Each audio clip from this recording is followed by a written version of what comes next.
Hello everyone, आज हम लोग इस वीडियो में लीनियर अलजेब्रा के कुछ प्रॉब्लम सॉल्व करेंगे। एंड उस सीरीज़ में सबसे पहला प्रॉब्लम है कि लार्जेस्ट क्वेश्चन है largest eigen value of this 3x3 matrix. हमको इस 3x3 मैट्रिक्स का लार्जेस्ट आइगन वैल्यू फाइंड करना है। एंड हम लोग ईजिली देख सकते हैं यहाँ पे कि हर रो में 1, 4 और 16 आ रहे हैं। तो सबसे पहला ऑब्जर्वेशन हो जाएगा कि जितने भी रो सम है वो सब सेम है। इसका रो सम 21, इसका भी 21, इसका भी 21।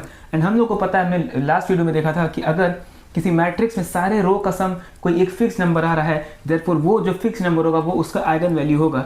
देयरफॉर हमारे पास आ जाएगा सबसे पहले कि 21 एक आइगन वैल्यू है, is eigen value of this matrix. अगर मैं इसको ए कह दूं, ऑफ ए, सो 21 इसका एक आइगन वैल्यू है। एंड अब हम लोग यूज़ करेंगे गर्श-गोडेन सर्कल थ्योरम, जो कि बहुत इंपॉर्टेंट रिजल्ट है, जो हमको स्पेक्ट्रल रेडियस फाइंड करने में हेल्प करता है, एक बाउंड उसके लिए, उसका बाउंड बताने में, कि अगर लैम्डा कोई आइगन वैल्यू है किसी n क्रॉस n मैट्रिक्स का, then absolute value of lambda is always less than equal to maximum from i from 1 to n summation mod of aij where j runs from 1 to n। अब इसका मतलब क्या है? इसका मतलब ये है सिंपली कि अगर कोई matrix 3n cross n matrix है एंड लैम्डा उसका आइगन वैल्यू है, then absolute value of lambda हमेशा लेस देन इक्वल टू रहेगा। अगर मैं जितने भी रोज हैं उनके टर्म्स का एब्सोल्यूट वैल्यू लेके सम ले लूँ, फॉर एग्जांपल यहाँ पे सारे पॉजिटिव हैं, तो इस रो का जो एब्सोल्यूट टर्म्स का जो सम होगा वो हो जाएगा 21, इसका भी 21 एंड इसका भी 21।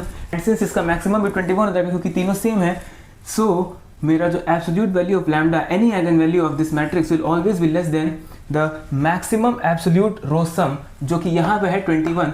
अब मैं समझाने के लिए बस बता देता हूँ। मान लेते मेरा मैट्रिक्स ये होता है 1, 3 एंड 4, 5। यहाँ पे मेरा रो सम है 9, यहाँ पे रो सम है 4।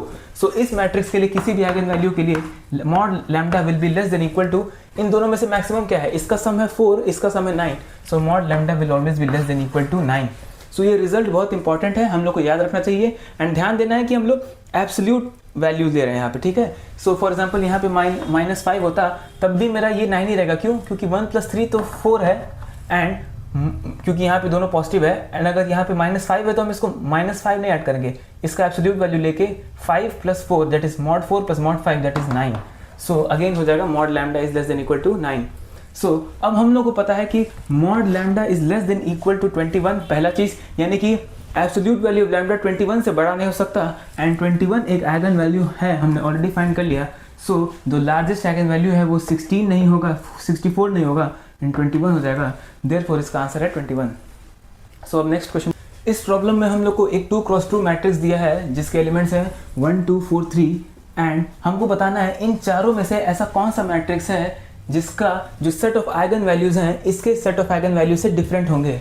सो ये प्रॉब्लम बहुत इजी है। यहाँ पे हम लोग को दो रिजल्ट यहाँ पे यूज करना है बस। हम लोग को पता है किसी भी मैट्रिक्स के लिए sum of eigen values is the trace of the matrix and product of eigen value is the determinant of matrix.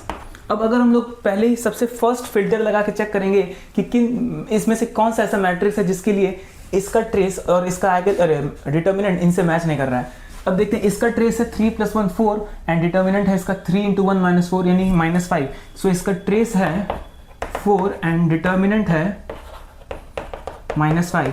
अब हम लोग देखते हैं, इसका ट्रेस है 4 एंड डिटर्मिनेंट इसका भी 3 - 8 -5 है, इसका भी 3 × -8 3 - 8 5 -5 एंड ट्रेस 4। एंड अगर यहाँ पे देखिए इसका ट्रेस है 6, इसका ट्रेस है 6 एंड इसका डिटर्मिनेंट है 5। सो ये पहला ही टेस्ट हमारा क्लियर नहीं कर पा रहे, देयरफॉर इसके जो सेट ऑफ आइगन वैल्यूज होंगे वो इससे डिफरेंट होंगे। सो हमारा ऑप्शन डी हो जाएगा करेक्ट। ओके, सो इस प्रॉब्लम में हमको गिवन है ए एक 4x4 मैट्रिक्स है एंड उसका डिटर्मिनेंट है 10। ओके, उसका डिटर्मिनेंट है 10 एंड हमको फाइंड करना है determinant of the matrix -3 times A. हम लोग को पता है किसी भी मैट्रिक्स के लिए the product of all the eigen values is the determinant. So अगर इसके आइगन वैल्यूज हैं λ1, λ2, λ3 एंड λ4, एंड ध्यान देना कोई भी जीरो नहीं हो सकता क्योंकि डिटर्मिनेंट नॉन जीरो है। अब ये इसके आइगन वैल्यूज हैं, ये डिस्टिंक्ट, जरूरी नहीं कि सारे डिस्टिंक्ट हो, इसमें से कुछ सेम भी हो सकते हैं, बट मैंने ये 4 आइगन वैल्यूज इसके लिए लिए। अब हमको फाइंड करना है डिटर्मिनेंट ऑफ -3 है। अगर किसी मैट्रिक्स ए के आइगन वैल्यू लैम्डा है, सो उसका किसी भी स्केलर मल्टीपल के जो आइगन वैल्यूज हो जाएंगे वो scalar times the eigen value.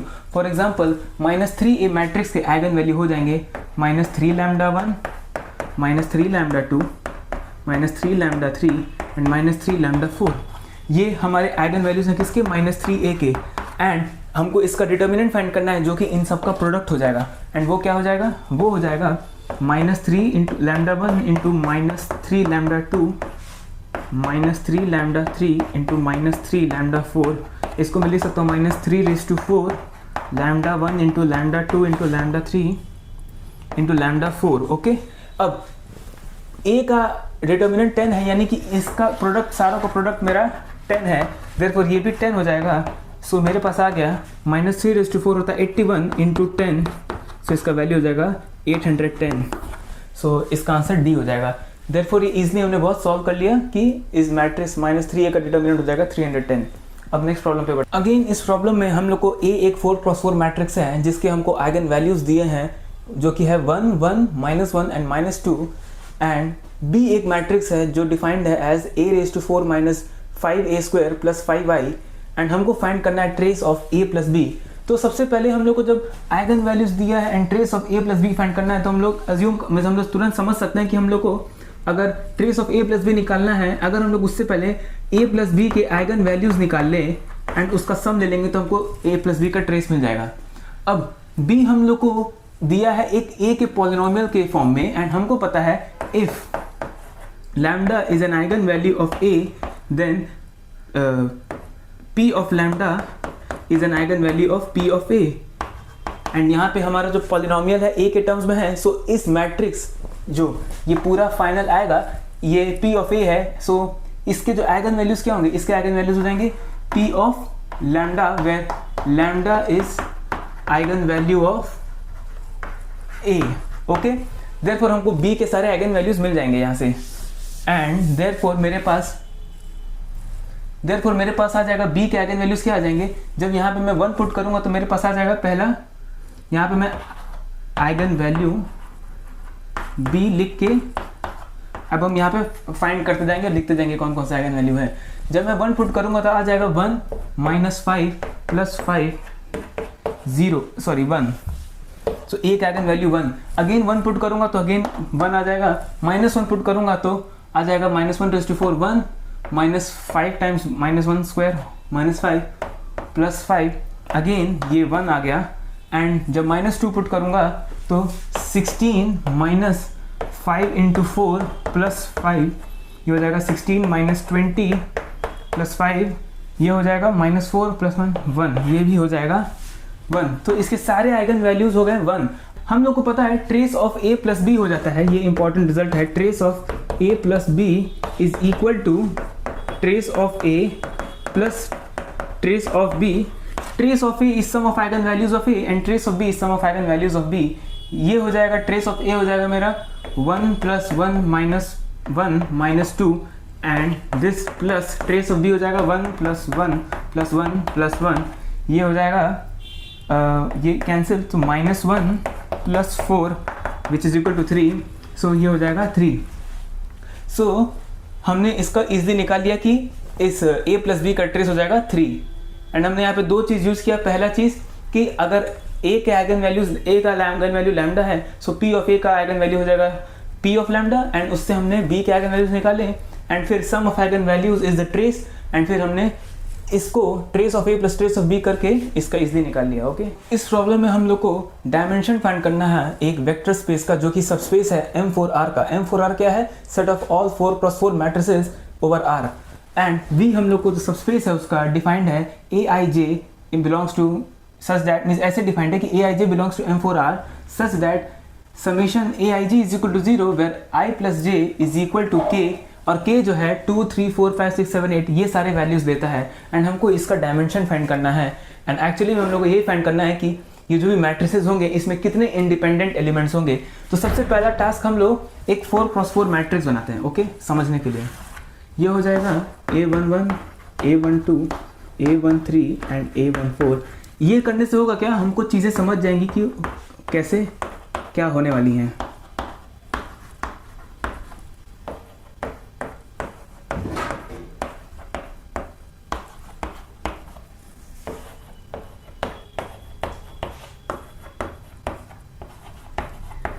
सो ये मेरा 4x4 मैट्रिक्स है। हमसे बोला है summation AIJ is equal to 0, जहाँ पे K जो है I प्लस J K होना चाहिए, इंडेक्स का जो सम है वो K होना चाहिए और K 2 से लेके 8 तक।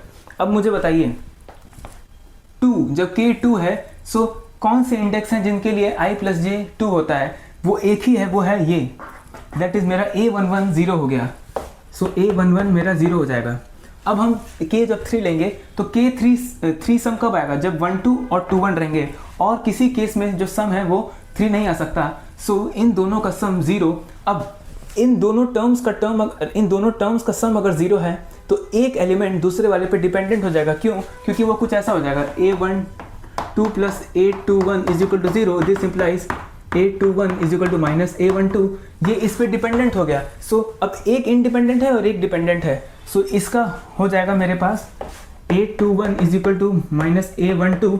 एंड अगर मैं सिंपली बोलूँ, अगर जब ये 0 हो गया तो एक इंडिपेंडेंट वेरिएबल खत्म हो गया, एंड इस सिनेरियो में अगेन एक खत्म हो गया, तो -1 एंड अगेन -1। अब K जब 4 होगा तो 4 किस केस में आएगा? इस केस में आएगा, इस केस में आएगा एंड इस केस में। यानी कि इन तीनों का सम जो है ये 0 है, एंड अगेन इसमें एक इंडिपेंडेंट वेरिएबल खत्म हो जाएगा, यानी कि 2 इंडिपेंडेंट होंगे और एक डिपेंडेंट हो जाएगा। So again -1। अगर हम ध्यान से देखें 5 के केस में ये हो जाएगा, 6 के केस में ये, एंड 7 के केस में ये, एंड 8 के केस में ये, एंड टोटल अगर कितने, ये यही पैटर्न ऑब्जर्व करने के लिए मैंने बनाया था ये। सो ये 1, ये 2, ये 3, ये 4, ये 5, ये 6, ये 7, ये 8, यही टोटल केसेस हैं, एंड सब में एक एक डायमेंशन कम हो रहा है, या तो कहें या एक इंडिपेंडेंट वेरिएबल कम हो रहा है। सो 1 2 3 4 5 6 7। सो एंड टोटल हम लोग को पता है डायमेंशन इसका क्या हो जाता है M4R का, वो होता है 16, and 16 minus 7 which is equal to 9। So इसका डायमेंशन हो जाएगा 9, that is the number of independent variable इस सबस्पेस में हो जाएंगे ओनली 9। सो देयरफॉर V का डायमेंशन 9 हो जाएगा। सो इन सब टाइप के प्रॉब्लम्स में हमें पैटर्न ऑब्जर्व करना चाहिए, एंड उसके लिए हमको एक बार मैट्रिक्स बना के देख लेना चाहिए। एंड अगर ये जनरल केस में होता, फॉर एग्जांपल यहाँ n दिया होता, तो वहाँ पे हम लोग को एक नॉर्मल केस फॉर एग्जांपल 3 या 4 के लिए लेके देखना चाहिए कि क्या पैटर्न बन रहा है। ओके, सो इस प्रॉब्लम में हम लोग को A एक नॉन जीरो मैट्रिक्स है n क्रॉस n ऑर्डर का, जहाँ पे n greater than equal to 2 है, एंड हमको बताना है इसमें से कौन सा जो इम्प्लीकेशन है वो ट्रू है। ऑप्शन ए में कह रहा है कि अगर डिटर्मिनेंट ऑफ A 0 है then this implies rank of A 0 होगा। यहाँ पे कह रहा है अगर डिटर्मिनेंट 1 है then this implies rank of A is not 1। And D में कह रहा है रैंक ऑफ अगर A n है then this implies determinant of A is not 1। And यहाँ पे कह रहा है रैंक ऑफ A अगर 1 है देन डिटर्मिनेंट नॉन जीरो होगा।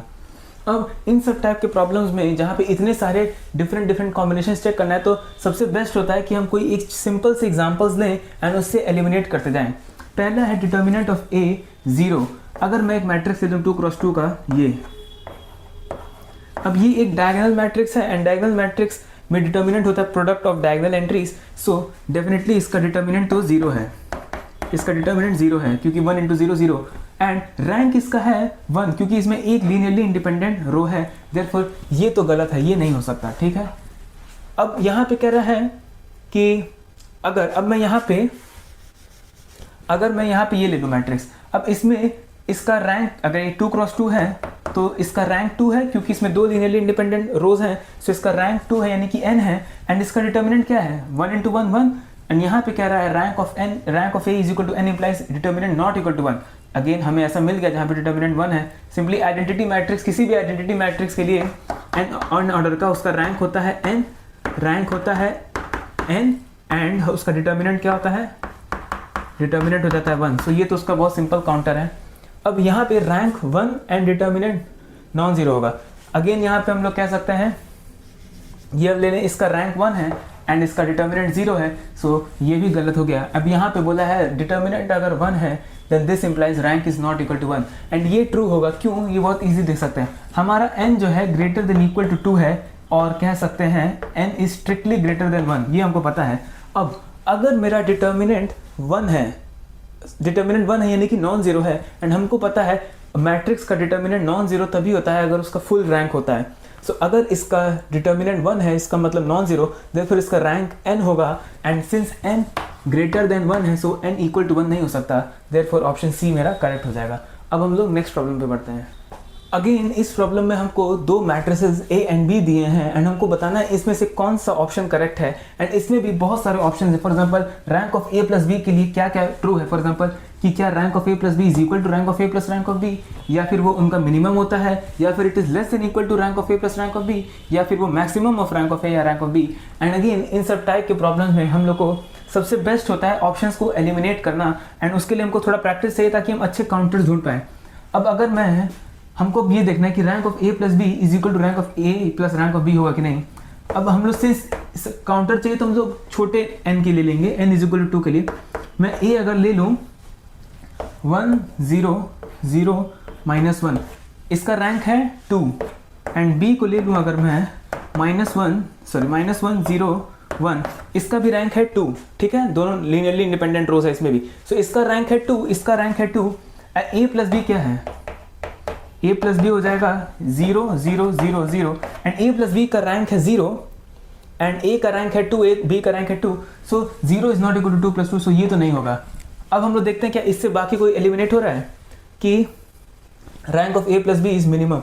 अगेन यहाँ पे इन दोनों का इसका रैंक A मेरा यहाँ पे 2 है, रैंक B भी 2 है, तो इनका मिनिमम क्या होगा, मिनिमम हो जाएगा 2, but rank of A plus B हमारा क्या था 0, सो इन दोनों का मिनिमम नहीं है। And similarly rank of A plus B maximum, again यहाँ भी मैक्सिमम इन दोनों का 2 होगा, एंड हमारा rank of A plus B 0 है। सो ये तीनों ऑप्शन हमने एलिमिनेट कर दिए, एंड फाइनली बचा बस सी ऑप्शन, एंड ये करेक्ट है। एंड मेरा रिक्वेस्ट है कि जब भी आप लोग ऐसा प्रॉब्लम सॉल्व करें जहाँ पे ऐसा कुछ इनइक्वालिटी मिले तो उसको याद कर ले। ये बहुत इसको हम लोग प्रूव भी कर सकते हैं, बट एट प्रेजेंट अगर फॉर एग्जाम पर्पस इसको आप लोग याद कर सकते हैं कि rank of A plus B is always less than equal to rank of A plus rank of B। So अब नेक्स्ट प्रॉब्लम पे बढ़ते हैं। यहाँ पे हम लोग को J एक 101 क्रॉस 101 मैट्रिक्स है विथ ऑल एंट्रीज 1, यानी कि इस मैट्रिक्स के सारे एंट्रीज 1 है, एंड हम लोग को फाइंड करना है determinant of J minus I यहाँ पे आइडेंटिटी मैट्रिक्स है ऑफ ऑर्डर 101 क्रॉस 101। अब हम लोग को इसका डिटर्मिनेंट फाइंड करना है। अब एक बार हम लोग देखते हैं J कैसा होगा हम लोग का। J कुछ ऐसा होगा, ये 101 क्रॉस 101 का, एंड सारे एंट्रीज 1,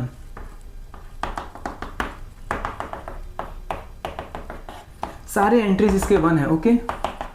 अब सिंस सारे एंट्रीज 1 है, अब यहाँ पे सबसे इंपॉर्टेंट दो ऑब्जर्वेशन, पहला कि सारा रो सम क्या है, टोटल n कॉलम्स है, तो रो सम हो जाएगा इसका 101, एंड ये सभी रोज के लिए ट्रू है। एंड हमको पता है जब किसी मैट्रिक्स में सारे रोज का सम एक फिक्स नंबर होता है तो वो उसका एक आइगन वैल्यू हो जाता है।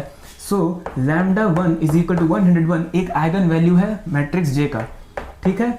अब ये पहला ऑब्जर्वेशन। दूसरा ऑब्जर्वेशन कि इसमें सारे रोज सेम है, यानी कि इसका जो रैंक होगा वो होगा 1, क्योंकि इसमें एक ही लीनियरली इंडिपेंडेंट रो है, जिस फॉर एग्जांपल हम इसको कह देते हैं, एंड सिंस इसका रैंक 1 है, रैंक ऑफ J क्या हो गया 1, रैंक 1 है, this implies rank nullity theorem से हमको पता है हर मैट्रिक्स जो है एक लीनियर ट्रांसफॉर्मेशन रिप्रेजेंट करता है। फॉर एग्जांपल ये मैट्रिक्स अगर J है तो J के करस्पॉन्डिंग एक लीनियर ट्रांसफॉर्मेशन होगा T from R101 to R101, and हमको पता है अगर रैंक इसका 1 है तो नलिटी रैंक नलिटी थ्योरम से हो जाएगा 101 माइनस 1 इज इक्वल टू 100, क्योंकि rank plus nullity is equal to dimension of the domain, यहाँ पे 101 है इसका डोमेन। सो ये नलिटी है, नलिटी ऑफ J हो जाएगा 100, एंड नलिटी रिप्रेजेंट क्या करता है, नलिटी रिप्रेजेंट करता है, एंड एक और चीज, सिंस ये इसका जो रैंक 1 है, एंड डेफिनेटली हमको पता है रैंक ऑफ मैट्रिक्स अगर n फुल रैंक नहीं है तो उसका डिटर्मिनेंट 0 होता है, यानी कि एक 0 आइगन वैल्यू तो होगा ही। अब और नलिटी ऑफ किसी मैट्रिक्स रिप्रेजेंट करता है geometric multiplicity of eigen value is equal lambda is equal to 0। क्यों, इसको हम लोग ऐसे देख सकते हैं, एक मिनट में इसको यहाँ बता देता हूँ कि ये नलिटी ऑफ नलिटी ऑफ किसी मैट्रिक्स रिप्रेजेंट करता है geometric multiplicity of eigen value lambda is equal to 0। So हमको पता है कि इसके दो आइगन वैल्यूज हमको पता है, एक तो 101 इसका आइगन वैल्यू है एंड एक 0 है, एंड 0 आइगन वैल्यू का ज्योमेट्रिक मल्टीप्लिसिटी क्या है 100 which is equal to nullity of J. अब यहाँ से हम लोग को पता है algebraic multiplicity is always greater than equal to geometric multiplicity, which implies algebraic multiplicity of lambda is equal to 0 will be greater than equal to 100। अब इस मैट्रिक्स का जो भी कैरेक्टरिस्टिक पॉलिनोमियल होगा वो कुछ ऐसा होगा, एक तो उसका फैक्टर होगा x minus 101, and since geometric multiplicity इसका 100 मीन्स 100 से बड़ा है, 100 या 100 से बड़ा है, सो वो हो जाएगा। And sorry, since algebraic multiplicity इसका ग्रेटर देन इक्वल टू 100 है, सो यहाँ पे x के पावर कोई एक k होगा where k is greater than equal to 100, but इस टोटल का डिग्री जो है, इस पूरे पॉलिनोमियल का टोटल डिग्री 101 को एक्सीड नहीं कर सकता। देयरफॉर सिंस ये डिग्री 1 है एंड ये इसको मैक्सिमम 100 ही हो सकता है और हम कह रहे हैं मिनिमम भी 100 है, देयरफॉर k मेरा 100 हो जाएगा। सो ये मेरा इस मैट्रिक्स का कैरेक्टरिस्टिक पॉलिनोमियल हो गया। यहाँ पे अगर मैं लिख दूँ कैरेक्टरिस्टिक पॉलिनोमियल ऑफ j हो जाएगा x minus 101 into x raise to 100। ये इसका कैरेक्टरिस्टिक पॉलिनोमियल है। आइगन वैल्यूज ऑफ j हो जाएगा 101 कॉमा 0 0 0 कितने टाइम्स? 100 टाइम्स। एंड हमको पता है कि अगर j के आइगन वैल्यूज ये हैं, सो फॉर एग्जांपल लैम्डा अगर j का आइगन वैल्यू है तो j माइनस आई एक पॉलिनोमियल है j में, तो इसके आइगन वैल्यूज हो जाएंगे लैम्डा माइनस 1। सो j माइनस आई के आइगन वैल्यूज क्या हो जाएंगे? 101 minus 1 0 minus 1 0 minus 1 0 minus 1। Okay, and ये फाइनली आ जाएगा 100 माइनस 1 माइनस 1 माइनस 1, एंड ये कितने टाइम माइनस 1? 100 टाइम्स। सो j माइनस आई के आइगन वैल्यूज क्या है? j माइनस आई के आइगन वैल्यूज हैं 100 and minus 1 and minus 1 100 times. अब हम लोग को इसका डिटर्मिनेंट फाइंड करना है, यानी कि इन सब का product, that is 100 into minus 1 into minus 1, जहाँ पे ये टोटल 100 टाइम्स है। So minus 1 raise to 100 into 100, ये हो जाएगा 1 and into 100, therefore is equal to 100। So इसका आइगन वैल्यू हो जाएगा 100, सॉरी इसका डिटर्मिनेंट हो जाएगा 100। सो यहाँ पे हमने रैंक नलिटी थ्योरम का यूज़ करके एंड रैंक की प्रॉपर्टीज एंड डिटर्मिनेंट की प्रॉपर्टी यूज़ करके इसका डिटर्मिनेंट निकाल लिया। अब हम लोग नेक्स्ट प्रॉब्लम पे बढ़ते हैं। तो यहाँ पे ये जो प्रॉब्लम है हमने इससे मिलता जुलता एक प्रॉब्लम सॉल्व भी किया है, मगर यहाँ पे हम लोग वापस करेंगे ताकि रिवाइज हो जाए कि t एक लीनियर ट्रांसफॉर्मेशन है फ्रॉम p3x टू p3x, जो कि p3x एक रिप्रेजेंट करता है vector space of all polynomial of degree at most 3, and हमको डिफाइन किया गया transformation as p of x का इमेज हो जाएगा p of x plus 1, then the matrix corresponding to t with respect to the basis, ये standard basis है। And हमको बहुत इजीली पता है हम लोग को इसके लिए क्या करना होता है। मैंने यहाँ पे ऑप्शन नहीं दिया है क्योंकि ऑप्शंस बहुत बड़े बड़े थे, हम लोग सीधा मैट्रिक्स निकाल लेंगे। सो अब हम देखेंगे हमारा जो t है वो बेसिस के एलिमेंट्स को किस पे मैप कर रहा है। सो मेरा p ऑफ x 1 है, t ऑफ 1। अब ये मेरा कांस्टेंट पॉलिनोमियल है एंड देयरफॉर ये जाएगा p ऑफ, यहाँ पे मेरा p ऑफ x 1 है सिंपली, तो जब p ऑफ x प्लस 1 लेंगे ये भी कांस्टेंट हो जाएगा, तो ये हो जाएगा 1। सो ये अगेन जाएगा 1 को, एंड 1 को मैं लिख सकता हूँ 1 into 0 plus 0 into x plus 0 into x square plus 0 into x cube, and similarly t of x क्या हो जाएगा? t ऑफ x चला जाएगा x प्लस 1 को, एंड इसको मैं लिख सकता हूँ 1 times 1 plus 1 times x plus 0 times x square and plus 0 times x cube, and t of x square जाएगा x प्लस 1 का whole square which is equal to x square plus 2x plus 1, and इसको मैं लिख सकता हूँ 1 times 1 plus 2 times x plus 1 times x square and plus 0 times x cube, and t of x cube जाएगा x plus 1 का whole cube, and ये हो जाएगा x cube plus 1 plus 3x square plus 3x, and इसको हम लिख सकते हैं 1 times 1 plus 3 times x plus 3 times x square and plus 1 times x cube. अब हम लोग क्या करेंगे, ये जो कोएफिशिएंट्स हैं हमारे यहाँ पे जो हम लोग को रिप्रेजेंटेशन मिला है इस बेसिस के रिस्पेक्ट में, इसको हम लोग लिखेंगे और फिर उसका ट्रांसपोज ले लेंगे। सो पहले हम लोग एक बार लिख देते हैं, तो वो हो जाएगा 1 0 0 0, देन है 1 1 0 0 1 1 0 0, फिर 1 2 1 0 1 2 1 0, एंड देन 1 3 3 1, एंड इसका ट्रांसपोज, एंड वो हो जाएगा सिंपली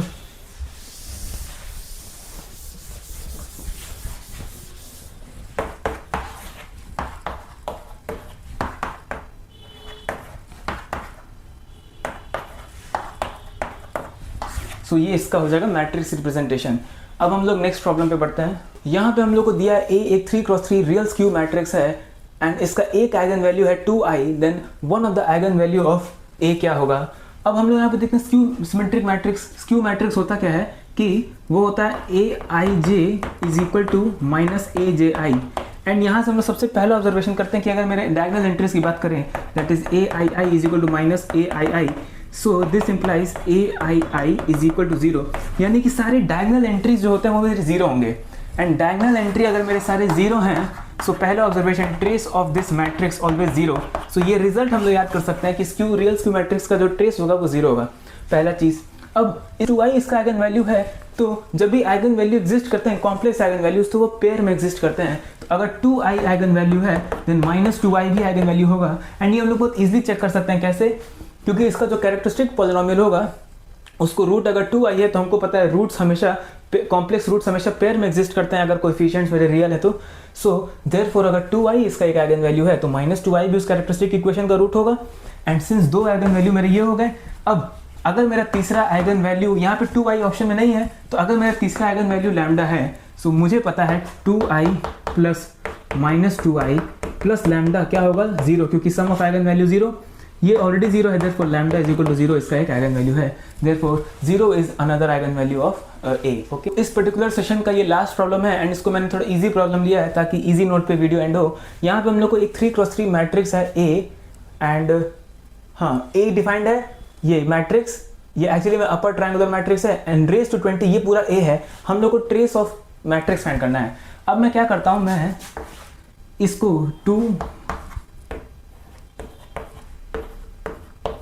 इसको मैं ले लेता हूँ मैट्रिक्स B, ठीक है, ये मेरा मैट्रिक्स B है।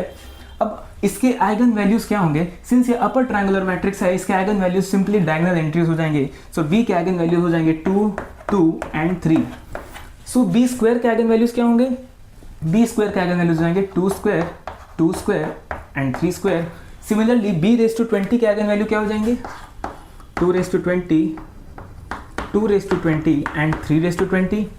ये B रेज टू 20 के आइगन वैल्यू हो जाएंगे एंड B रेज टू 20 है क्या, वो मेरा A है, B रेज टू 20 मेरा A है, यानी A के आइगन वैल्यूज हो गए 2 raise to 20, 2 raise to 20 and 3 raise to 20 and trace is the sum of eigen values, therefore इसके आइगन वैल्यू ट्रेस हो जाएगा 2 raise to 20 plus 2 raise to 20 plus 3 raise to 20। This implies 2 times 2 raise to 20 plus 3 raise to 20 and ये है C option. सो ये हो जाएगा इसका trace. So I hope आप लोग को ये वीडियो में कुछ नया सीखने को मिला एंड ये वीडियो आपके लिए हेल्पफुल था। So for more such video subscribe the channel and thank you very much.